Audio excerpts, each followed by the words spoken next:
Wayanad MP രാഹുലിന്റെ സന്ദർശനത്തിൽ ജനരോഷം. അജീഷിന്റെ വീട്ടിലെത്തിയിട്ട് ജനങ്ങളുടെ പരാതി കേൾക്കാതെ മടങ്ങാൻ ശ്രമിച്ചതാണ് പ്രതിഷേധത്തിനിടയാക്കിയത്. തങ്ങൾക്ക് പറയാനുള്ള കാര്യങ്ങൾ കേൾക്കാനാണ് MPയെ തെരഞ്ഞെടുത്ത് അയച്ചത് എന്നാണ് ജനങ്ങൾ പറയുന്നത്. വിവരങ്ങളുമായി ശ്രീജിത്ത് ചേരുന്നു. ശ്രീജിത്ത്, വലിയ രീതിയിലുള്ള വന്യജീവി ആക്രമണം ഉണ്ടാകുന്ന ഒരു പ്രദേശമാണ് വയനാട്. പക്ഷേ അവിടുത്തെ MP തിരിഞ്ഞു നോക്കുന്നില്ല എന്നുള്ള പരാതിയാണ്. പക്ഷേ ഇന്ന് വയനാട് MP വന്നിട്ട് യഥാർത്ഥ പ്രശ്നങ്ങൾ പരിഹരിക്കുകയോ അല്ലെങ്കിൽ അവിടുത്തെ ജനങ്ങളോട് ചോദിച്ചറിയുകയോ ചെയ്തതിനു പകരം വെറുതെ ഒരു സന്ദർശനം നടത്തി മടങ്ങുന്ന കാഴ്ചയാണ് നമ്മൾ കണ്ടത്. അതിൽ വലിയ വിമർശനമാണ് ഉയരുന്നത്. തീർച്ചയായും ലക്ഷ്മി, അത്തരത്തിൽ തന്നെയാണ് വലിയ വിമർശനമാണ് ഉണ്ടാകുന്നത്. കാരണം ഇന്നലെ പുൽപ്പള്ളി നഗരഹൃദയത്തിൽ ഇത്തരത്തിലുള്ള വലിയ പ്രതിഷേധമാണ് ഉണ്ടായത്. തുടർന്ന് പ്രതിഷേധത്തിൻ്റെ ഫലമായി ഈ കോൺഗ്രസിൻ്റെ MLA-മാർക്കെതിരെ തന്നെ ജനങ്ങൾ തിരിയുന്ന ഒരു കാഴ്ച നാം കണ്ടു. കുപ്പിയെറിയുന്നതും കസേര എറിയുന്നതും അടക്കമുള്ള കോൺഗ്രസിൻ്റെ MLA ആയ സിദ്ദിഖിന് ഉൾപ്പെടെ അത്തരത്തിലുള്ള കുപ്പിയെറി ലഭിക്കുന്നത് കണ്ടു. അതിനെ തുടർന്നായിരുന്നു ഇന്നലെ അടിയന്തരമായി തന്നെ രാഹുൽ ഗാന്ധി വയനാട്ടിലേക്കുള്ള സന്ദർശനം ക്രമീകരിക്കുകയും ഇന്ന് 7:45 തന്നെ ഈ പ്രദേശത്തെത്തി. ആദ്യമായി ഒരാഴ്ച മുമ്പ് 5 ദിവസം മുമ്പ് പടമലയിൽ കാട്ടാനയുടെ ആക്രമണത്തിൽ കൊല്ലപ്പെട്ട കർഷകനായ അജീഷിൻ്റെ വീട്ടിലായിരുന്നു ആദ്യ സന്ദർശനമുണ്ടായത്. തുടർന്ന് അജീഷിൻ്റെ മകൾ ഉൾപ്പെടെ ഈ വയനാടിൻ്റെ പല പ്രശ്നങ്ങളും ഈ രാഹുലിനോട് പറയുകയുണ്ടായി. തുടർന്നായിരുന്നു ഈ സന്ദർശനം പൂർത്തിയാക്കി പുറത്തിറങ്ങുമ്പോഴായിരുന്നു ജനങ്ങൾ രാഹുലിനെതിരെ വിമർശനം ഉന്നയിച്ചത്.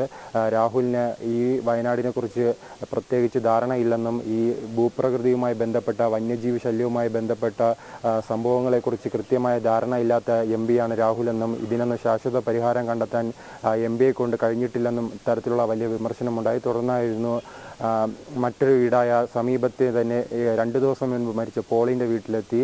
പോളിൻ്റെ വീട് സന്ദർശനം കഴിഞ്ഞായിരുന്നു ഡിസംബറിൽ വാഗേരിയിൽ കൊല്ലപ്പെട്ട പ്രജീഷിൻ്റെ വീട് സന്ദർശിക്കുന്നത്. പ്രജീഷ് മരണപ്പെട്ടത് 3 മാസം മുമ്പ്, എന്നാൽ ഡിസംബറിലായിരുന്നു ഇത്തരത്തിൽ മരണപ്പെട്ടത്. എന്നാൽ 3 മാസമായിട്ട് ആ വീട്ടിലേക്ക് തിരിഞ്ഞു നോക്കുവാൻ രാഹുൽ തയ്യാറായില്ല. അതിനാൽ തന്നെയായിരുന്നു വലിയ വിമർശനമുണ്ടായിരുന്നു.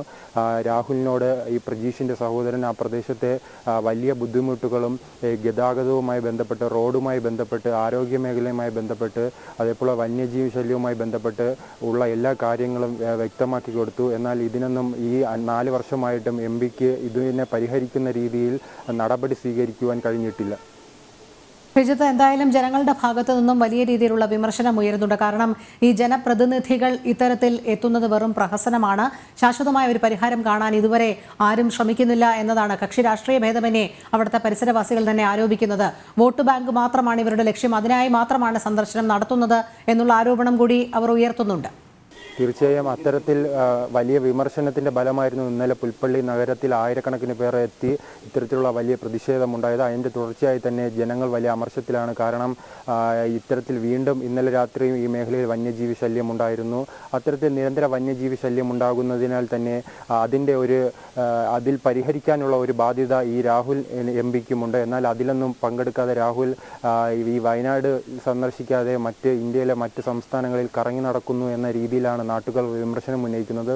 എന്നാൽ രാഹുൽ അല്പസമയം മുമ്പ് മാധ്യമങ്ങളെ കണ്ട് ഈ സംസ്ഥാന സർക്കാരിനെയാണ് പൂർണ്ണമായി കുറ്റപ്പെടുത്തിയത്. മുഖ്യമന്ത്രിയെ ഫോൺ വിളിക്കാൻ ശ്രമിച്ചു, മുഖ്യമന്ത്രിയെ എടുത്തിട്ടില്ല, അതോടൊപ്പം ഇനിയും ശ്രമിക്കും. അതോടൊപ്പം മാനന്തവാടി മെഡിക്കൽ കോളേജുമായി ബന്ധപ്പെട്ട വലിയ വിമർശനമാണ് രാഹുൽ ഉന്നയിക്കുന്നത്.